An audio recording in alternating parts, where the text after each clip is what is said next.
Hello students, आप लोगों ने कल किरचॉफ के नियम का अनुप्रयोग पढ़ा था व्हीटस्टोन ब्रिज में, जिसमें व्हीटस्टोन सेतु के संतुलित अवस्था की शर्त का निगमन किया था P/Q = R/S। उसमें यह ज्ञात के 3 ज्ञात प्रतिरोध हैं, एक अज्ञात प्रतिरोध है, तो अज्ञात प्रतिरोध की गणना कर सकते हैं। ठीक है, आज आपको बताएंगे किरचॉफ के नियमों से ही अनुप्रयोग में ही मान लीजिए बताएंगे कि सेलों का संयोजन क्या है। वैसे एक सेल का आप लोग प्रतीक जानते हैं, एक सेल को प्रतीक में इस प्रकार से दर्शाते हैं। ये एक सेल का इंटरनल रेजिस्टेंस और ये सेल का इलेक्ट्रोमोटिव फोर्स E। तो किसी सेल को उसके वैद्युतवाहक बल और आंतरिक प्रतिरोध के साथ इस प्रकार से दर्शाया जाता है। लेकिन हम जानते हैं सामान्यतः एक सेल से हमें इतनी करंट नहीं प्राप्त होती है, तो ये जैसे प्रबल धारा सेल से प्राप्त करनी है तो सेलों का हमें संयोजन बनाना पड़ेगा। ठीक है, अब संयोजन आप श्रेणी संयोजन भी बना सकते हैं, समांतर संयोजन भी बना सकते हैं और मिश्रित संयोजन भी बना सकते हैं। ठीक है, तो देखिए आज आपका टॉपिक रहेगा सेलों का संयोजन। सेलों का संयोजन क्या है? तो सेलों के संयोजन में सबसे पहले आप पढ़ेंगे सेलों का श्रेणी क्रम संयोजन। श्रेणी क्रम संयोजन, ठीक है। देखो अगर आपको किरचॉफ के नियम लगाने आता है तो बहुत आसान, किरचॉफ के नियम से भी हो जाएगा और ऐसे भी हो जाएगा। सेलों का श्रेणी क्रम संयोजन ध्यान दीजिए। मान लीजिए कि हमारे पास n सेल है, जैसे मान लीजिए 1 सेल, 2 सेल, 3 सेल, ऐसे हमारे पास सेलों की संख्या n है और सबके विद्युत वाहक बल अलग अलग है। सबके विद्युत वाहक बल मान लीजिए पहले दूसरे n में का इस तरह से E1, E2, E3, Tn तक मान सकते हैं और जो उनके आंतरिक प्रतिरोध है वो R1, R2, R3, Rn तक मान सकते हैं। ठीक, तो देखिए यहाँ पर हम लिखे दे रहे हैं कि माना E1, E2, E3, इस तरह से En, माना E1, E2, E3 वैद्युत वाहक बल, वैद्युत वाहक बल तथा R1, R2, R3, R1, R2, R3 dot लिख सकते हैं Rn। ये आपके आंतरिक प्रतिरोध, आंतरिक प्रतिरोध के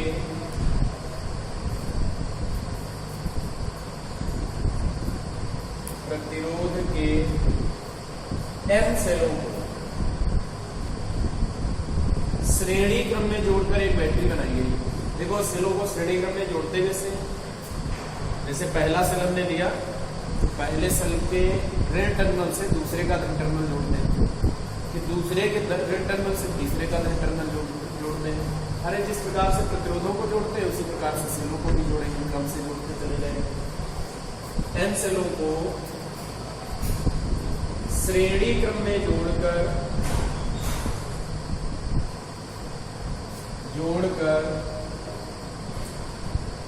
एक बैटरी बनाई गई है।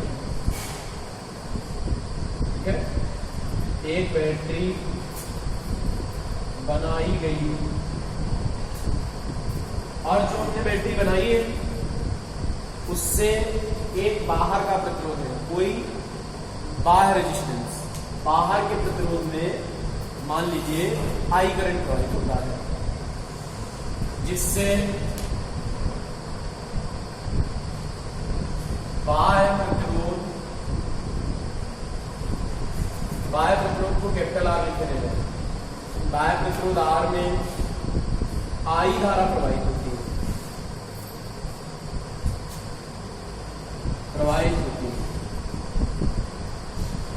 देखिए इसका फिगर बनाते हैं कि ये आपका पहला सेल है, इसका विद्युत वाहक बल E1 है और आंतरिक प्रतिरोध क्या मान है R1। ठीक, फिर इसके आगे दूसरा सेल जोड़ेंगे, इसका विद्युत वाहक बल क्या है E2 और आंतरिक प्रतिरोध क्या है R2।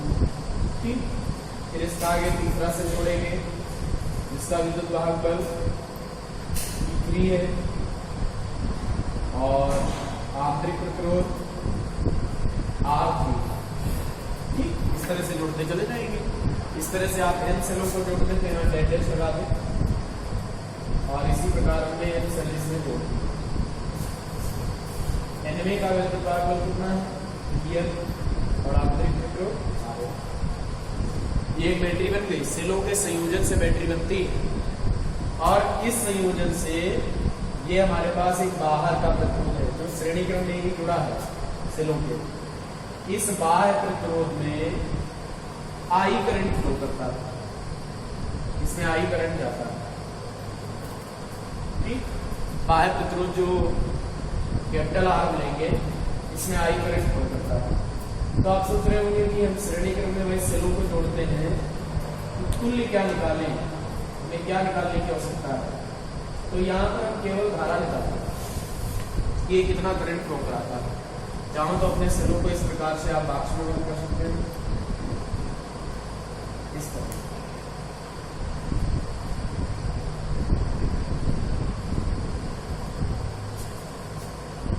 सेल के प्रतीक इस प्रकार से दर्शाते हैं। अब चाहे तो बंद कर लें, तो कोई दिक्कत नहीं है, ऐसे छोड़ सकते हैं इस प्रकार से। ठीक, अब ये सभी सेल मैंने स्टार्टिंग में पढ़ाया था कि अगर सभी सेल एक दूसरे के सहायक सेल हैं तो उनके वैद्युत भार बल जुड़ते हैं। ठीक, देखो ये जो हमने टर्मिनल लगाते हैं, धनात्मक टर्मिनल होता है, ऋणात्मक होता है, धनात्मक या ऋणात्मक, इस तरह से जोड़ते जाते हैं। तो ये सभी सेल एक दूसरे के सहायक हैं। ये सभी सेल मिलकर अपना अपना करंट देकर बाहर प्रतिरोध में कुल धारा प्रवाहित करेंगे और इसमें आपके विरोधी सेल नहीं लगा सकते। विरोधी लगाओगे फिर करंट मिल जाएगा। तो ये एक बैटरी बनी हुई जिससे बाह्य प्रतिरोध यहाँ पर प्रतिरोध के स्थान पर कोई हमारा उपकरण भी हो सकता है, कोई युक्ति इलेक्ट्रॉनिक युक्ति भी हो सकती है। ठीक, अब देखिए आपके पास ये बंद पास बन गया, ध्यान से देखिए, एक ऐसे बंद पास बना हुआ है और बंद पास में किरचॉफ के नियम लगा सकते हैं, सिग्मा ई बराबर सिग्मा आई। ये बंद पास कुछ इस प्रकार से है। ठीक, ऐसे हमने लिया बंद पास। तो यहां पर लिखेंगे कि बंद पास आप चाहें तो नाम रख सकते हैं। ठीक, अगर नाम रखना चाहें ए बी सी डी या ऐसे छोड़ देते हैं। ठीक, या रख लेते हैं, देखो ए बी सी और ये डी लिखेंगे। बंद पास A B C D M, sigma E बराबर सिग्मा आई आर लगा दे। किरचॉफ के नियम लगाना सीखो, सिग्मा ई बराबर सिग्मा आई आर। तो सबसे पहले हमें क्या ढूंढना है? सिग्मा ई। देखो यहां से चले, अभी सिग्मा ई नहीं है, यहां पर जब हम यहां से इधर आने लगे तो हमें ई मिलने लगा। सबसे पहले क्या मिला? ई। लेकिन ध्यान दो, हम जब ऐसे चल रहे हैं तो सेल के ऋण टर्मिनल से धन की ओर जा रहे हैं, सेल के ऋण से धन की ओर, ऋण से धन की ओर, ऋण से धन टर्मिनल की। कोई जरूरी नहीं है आप इसको दिखाएं। ठीक, तो जब हम सेल के ऋण टर्मिनल से धन टर्मिनल की ओर जाते हैं तो वैद्युत वाहक बल जो है इसको पॉजिटिव लेते हैं। ठीक, वैद्युत वाहक बल पॉजिटिव लेते हैं। तो बताइए जरा हमें, सबसे पहले तो En आना है, En से पहले वाला En प्लस En माइनस 1 या इस तरह से बीच में डेल्टा टेस्ट लगा दे। E3 आएगा, फिर E2 आएगा, फिर E1 आएगा, या उल्टा लिख दें। जैसे En plus E3 plus E2 plus E1 है तो इसको लिख दें E1 plus E2 plus E3 plus dot dot dot En। तो देखो सिग्मा E, तो सबसे पहले तो पढ़ा En, फिर इसमें लगा डेल्टा टेस्ट, इसमें भी लगा देंगे। फिर क्या पढ़ा? E3 आया नहीं, फिर क्या आया? E2, फिर क्या आया?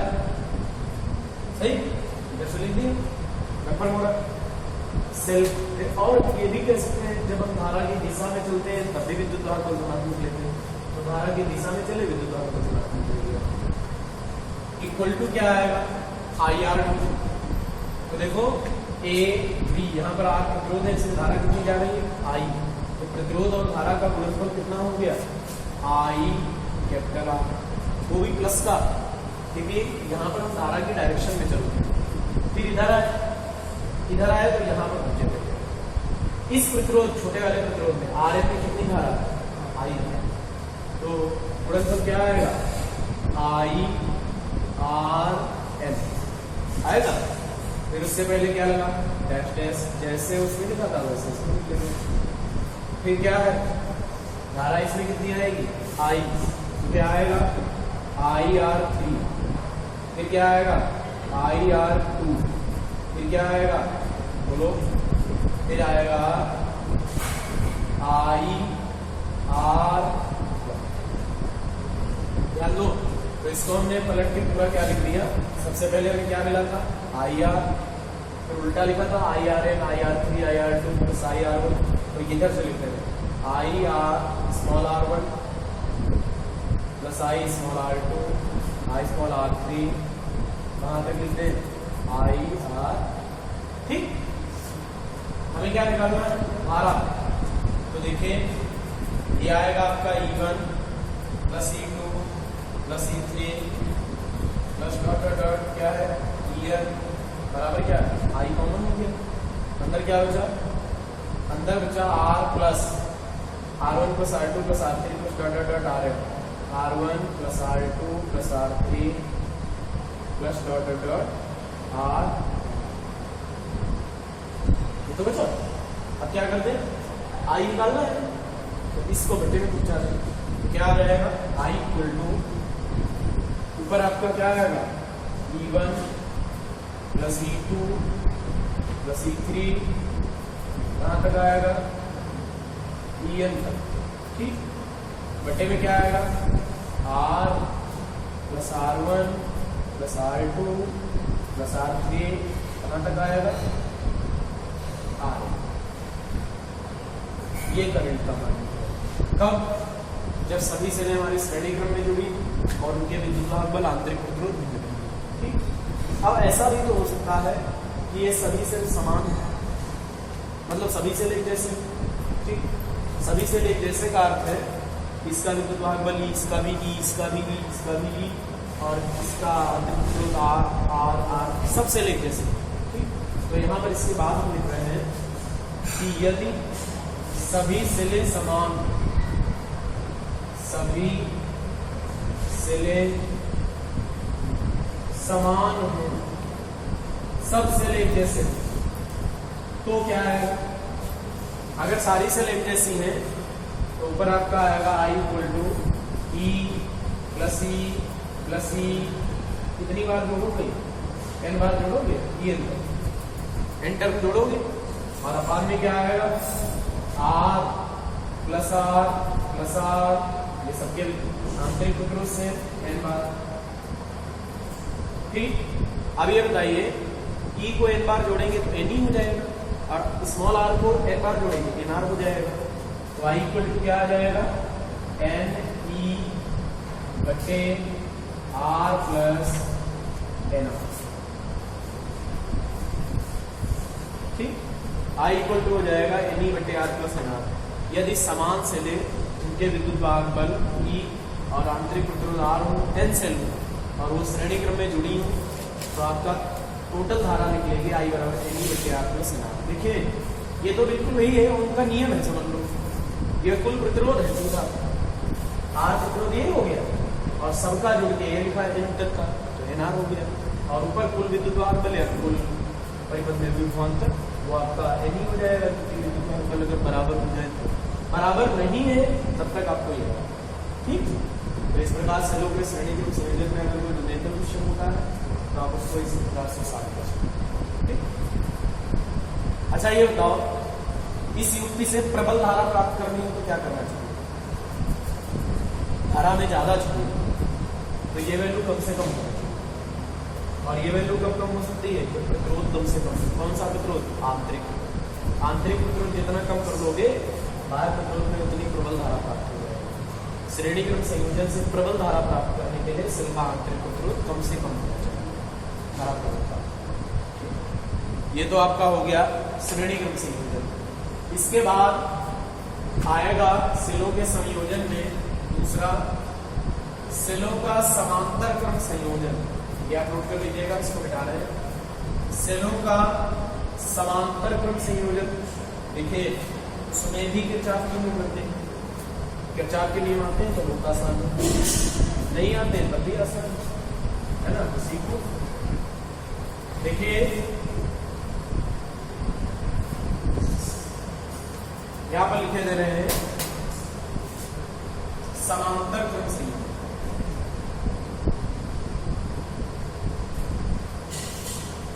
फिर से इतना तो हमने वही दिया, एन सेल, इनके विद्युत वाहक बल E1 E2 E3, E विद्युत वाहक बल, आंतरिक प्रतिरोध R1 R2 R3 Rn है। एन सेलों को लेकिन इस बार किस क्रम में जोड़ना, समांतर क्रम में जोड़ना, ठीक। समांतर क्रम में जोड़कर एक बैटरी बनाएंगे और जिससे बाह्य प्रतिरोध कैपिटल R में आई धारा बनेगी। अब हमने समांतर क्रम में जोड़ा है सेलों को। देखिए समांतर क्रम में कैसे जोड़ेंगे, देखो पहले आप बाह्य प्रतिरोध बना लो, ये कोई बाह्य प्रतिरोध कैपिटल R, ठीक। और यहां पर हमें एन सेल जोड़ने,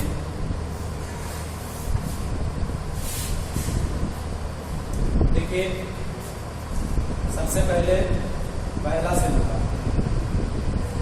विद्युत वाहक बल E1 और आंतरिक प्रतिरोध क्या है R1, ठीक। इसको जोड़ दिया, ये पहला सेल। फिर इसके बाद जोड़ेंगे दूसरा सेल,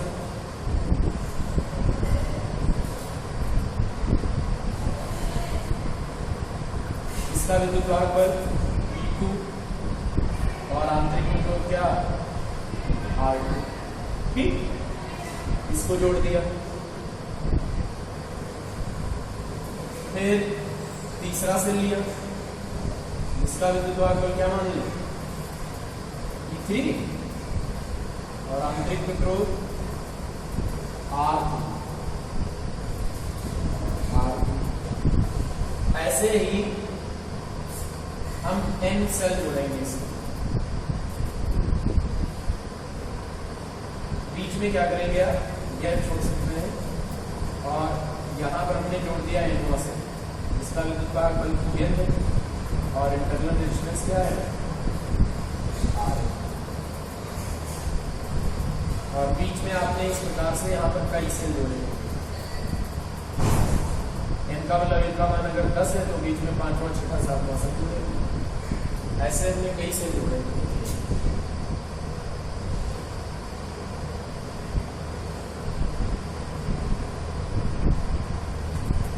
माना E1 E2 E3 En विद्युत वाहक बल और आंतरिक प्रतिरोध R1 R2 R3 Rn के n सेलों को समांतर क्रम में जोड़कर एक बैटरी बनी। ये भी एक संयोजन बैटरी है, ठीक, जिससे बाहर के प्रतिरोध R में आई धारा प्रवाहित होती है।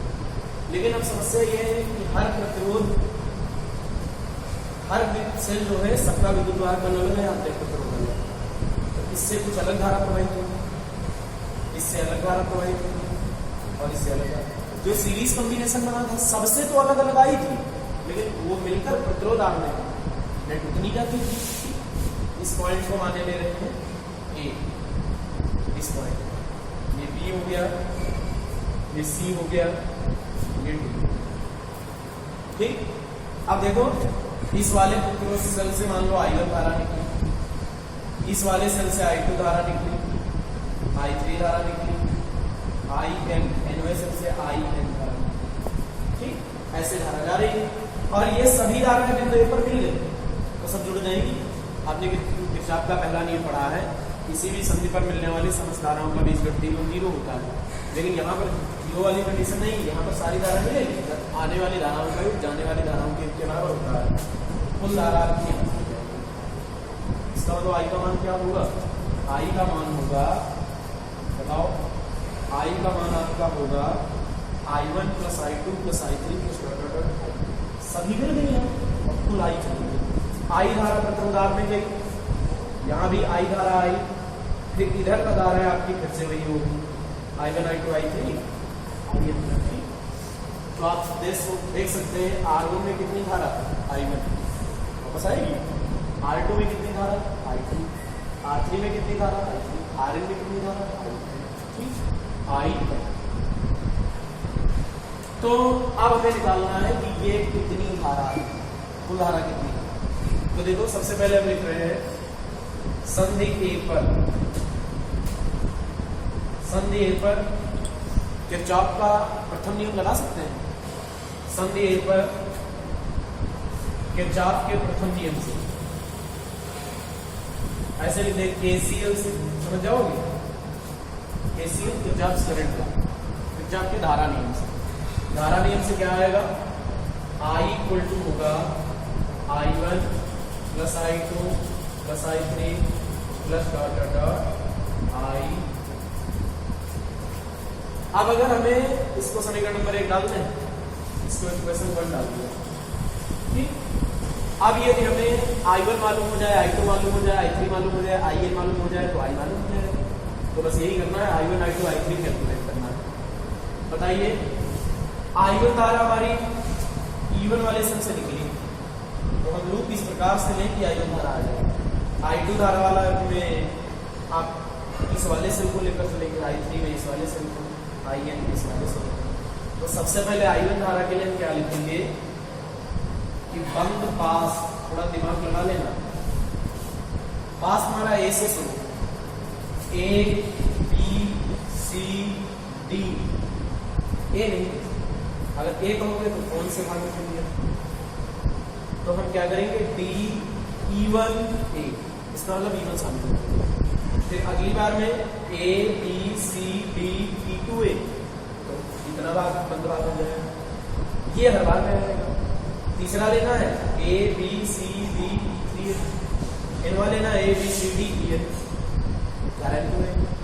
तो सबसे पहले हमने लिखा बंद पास A B C D E1 A।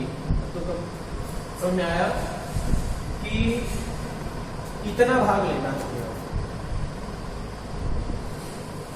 ठीक। क्या लगा है, सिग्मा ई बराबर sigma I R, sigma E बराबर सिग्मा आई आर किरचॉफ का कौन सा नियम है, सेकंड का किरचॉफ वोल्टेज का। क्या आएगा, सबसे पहले ऐसे चले, ऐसे सिग्मा ई देख रहे, बताओ सिग्मा ई कितना है, E1 का चिन्ह क्या आएगा, प्लस का, क्योंकि हम धारा की दिशा में या सेल से जब गुजरे हैं तो माइनस से प्लस की ओर हैं।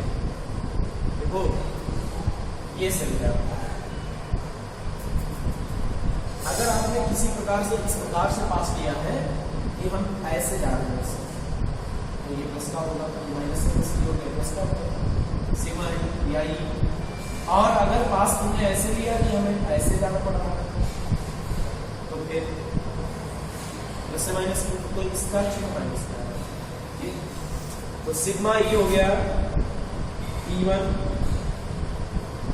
आप देख रहे हैं आई आर क्या आएगा, देखिए, तो यहां से चले A B C D, तो इसमें धारा आई है, यहाँ का धारा तो आ गया आपका I के ऊपर, ठीक। फिर इधर आए लौट के, इसमें धारा कितनी है, I1, प्रतिरोध कितना, R1, यही धारा तो वही है, तो ये प्लस में हो जाएगा I1 R1। यहां से क्या आएगा कि इसको इधर ले, इसको इधर लाने तो क्या आएगा, E1 minus IR equal to I1 R1, I1 बराबर क्या आएगा, E1 माइनस IR बटे स्मॉल r। I1 निकल आए। अब हमें सब में ऐसा नहीं करना है कि हर बार में, या तो आप हर बार में पास लो ऐसे। अब हम लिख देंगे इसी प्रकार, देखो क्या I2 अगर यहाँ पर करोगे तो यहाँ पर E2 हो जाएगा, IR नहीं बदलेगा क्योंकि I1 R ये वाला कुछ नहीं बदलता है, ये IR I धारा R ये कहीं पर परिवर्तित ही नहीं हो रहे हैं, तो IR ऐसे रहेगा, बटे में I2 आ जाएगा। I3 लिखेंगे तो ये हो जाएगा E3 माइनस IR बटे IN लिखेंगे EN माइनस IR बटे RN, ठीक। तो क्या आएगा, देखिए यहाँ पर मिटा देंगे, इसके बाद वाला करते हैं।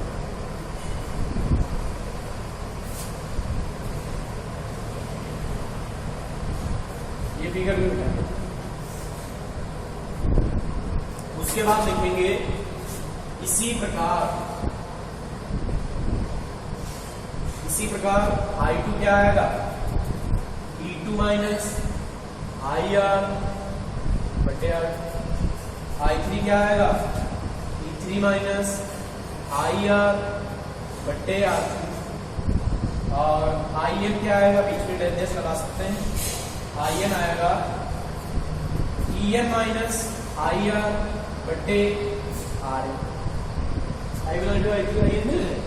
अब ये वाले नाम सभी पहले इसमें कर दें, आई निकल आएगा। ठीक, तो इक्वेशन फर्स्ट समीकरण 1 से, इसके बाद समीकरण 1 से, समीकरण 1 में I इक्वल टू है I1 plus I2 plus I3 plus dot dot dot IN सारे मान रखो।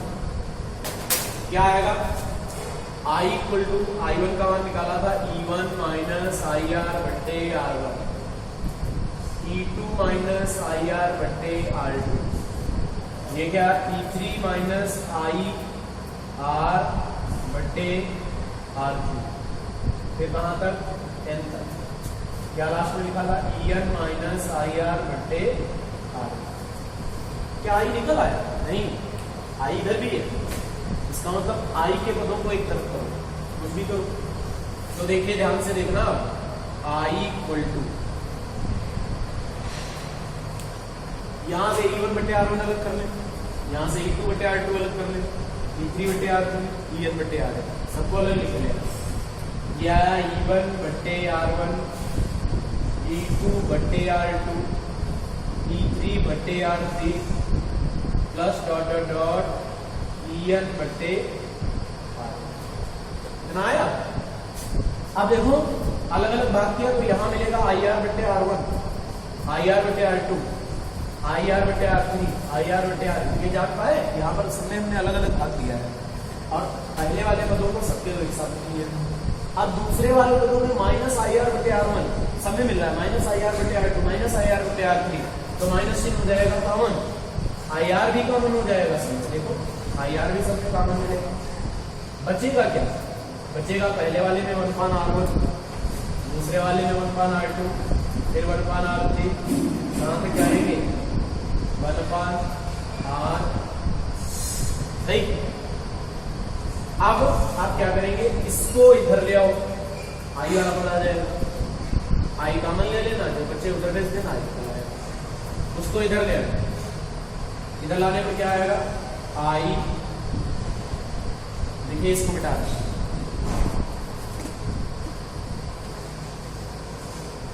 क्या आया, I पहले से था प्लस IR, क्या है 1 पान R1, 1 पान R2, 1 पान R3, ये कहां तक 1 पान RN, लेटेस्ट कर देंगे, बराबर क्या आएगा E1 बटे R1 प्लस E2 बटे R2 प्लस E3 बटे R3, ये कहां तक है EN बटे R। देखो यहां से I कॉमन ले लेंगे, आप जब I कॉमन लेंगे तो अंदर क्या बचेगा, यहाँ पर 1 बचेगा, 1 प्लस कैपिटल R बचेगा, 1 पान R1, 1 पान R2, 1 पान R3, कहां तक 1 पान RN, ये क्या आएगा E1 बटे R1 प्लस E2 बटे R2 प्लस E3 बटे R3 प्लस डॉट डॉट करते चले जाएंगे EN बटे I चाहिए, I बराबर क्या आएगा, यहाँ लिखकर लिखना I बराबर, देखिए क्या आएगा ऊपर तो यही आएगा E1 बटे R1, E2 बटे R2, E3 बटे R3 plus dot dot dot कर देंगे EN बटे R। बटे में क्या जाएगा 1 प्लस R, 1 अपान R1, 1 अपान R2, 1 अपान R3, कहां तक 1 अपान।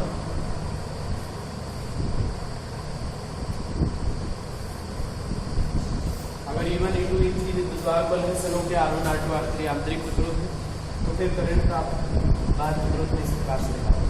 ठीक, अब इसके आगे वही काम करना है, सारी सेलें अगर समान हो एक जैसी तो तो ये E1 नहीं रहेगा, E बटे आर रहेगा, ये E बटे आर रहेगा, ये भी E बटे आर रहेगा, E बटे आर, ये 1/r 1/r 1/r 1/r जोड़ देंगे इन तक, जो भी आ जाएगा उसको लिख देंगे।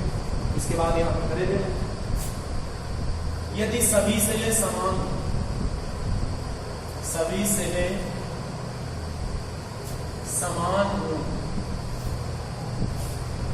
तो, अगर सारी सेलें आपकी समान है y इक्वल टू क्या आएगा, E बटे आर प्लस E बटे आर, E बटे आर कितनी बार, n बार, है ना, n टर्म जोड़ेंगे, n तक है, सारी सेलें समान है, सत्य विद्युत भागफल आंतरिक विद्युत सेम है, बटे में क्या लिखेंगे 1 प्लस आर, R1 नहीं रहेगा, 1/r 1/r कहाँ तक, n तक, ठीक। तो ऊपर देखो क्या आएगा, I इक्वल टू E बटे आर, E बटे आर, E बटे आर, आप n बार जोड़ेंगे क्या आ जाएगा, n टर्म n गुना हो जाएगा, n E बटे आर, बटे में क्या आएगा 1 प्लस आर, 1 बटे आर 1 बटे आर, 2 बार जोड़ोगे 2 बटे आर, 3 बार 3 बटे आर, n बार क्या आएगा n बटे आर, तो ये हो जाएगा n बटे आर, ठीक। और बराबर कर ले, क्या आ जाएगा, I इक्वल टू ऊपर आएगा n E बटे आर, नीचे क्या है r इधर आ जाएगा r प्लस nr बटे स्मॉल r, ये r कट जाएगा, y इक्वल टू क्या आ जाएगा n E बटे nr, पहले लिख लें nr, और सोचना वैसे तो नहीं है, वैसे नहीं है, इस वाले में था I n E बटे r plus nr, r capital यहाँ पर r था, यहाँ पर r, लेकिन इसमें nr प्लस, ठीक। तो इस वाले संयोजन पे I धारा का मान n E बटे nr प्लस r, ये आपको दोनों फार्मूले तैयार करने, इनका निगमन करना है, ठीक। इसके बाद आपको बताना है सेलों का मिश्रित क्रम संयोजन। मिश्रित क्रम संयोजन में श्रेणी समांतर दोनों होंगे, ठीक। तो आपको नेक्स्ट वीडियो में पढ़ेंगे।